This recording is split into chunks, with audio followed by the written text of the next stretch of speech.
Princess बेहोशी में general के घर शादी कराई ताकि बुरी ताकतों से बच सके। उसने नौकरानी का भेष लिया और दीवार फांद कर भागने की कोशिश की, लेकिन पकड़ी गई। जनरल ने अपने जीवन में दीवार से बाहर फूल देखे थे, पर दीवार फांदते इंसान नहीं। उसने तुरंत सीढ़ी हटवा दी और उसे कैदी की बेड़ियां पहनवा दी, क्योंकि उसे शक था कि वह सम्राट की जासूस हो सकती है। इसलिए शादी की पहली रात उसे पसंद नहीं किया।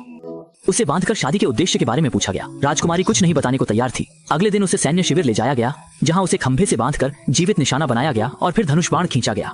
जैसे ही तलवार छोड़ी जाएगी, वह उसकी जान ले सकती है। सोचते हुए कि वह बेहोशी में जनरल के घर शादी कराई और अनजाने में इस राक्षस पति से शादी कर ली, अब बिना कुछ समझे मरने जा रही है। उसकी आंखों से आंसू गिरने लगे। जब उसे लगा कि वह इस मुसीबत से नहीं बच पाएगी, तो उसे उम्मीद नहीं थी कि शे याओ को उस पर दया आ जाएगी और उसने उसे अस्थायी रूप से छोड़ने का फैसला किया।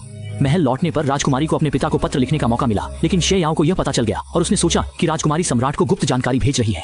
निर्दयता से पकड़कर अनजान राजकुमारी को काल कोठरी ले जाया गया, जहां यातना उपकरण थे। डर के मारे वह भागने की कोशिश कर रही थी, लेकिन फिर पकड़ ली गई। भागोगी कहां? बिना दया के उसे यातना उपकरण पहनाए गए। रुक जाओ।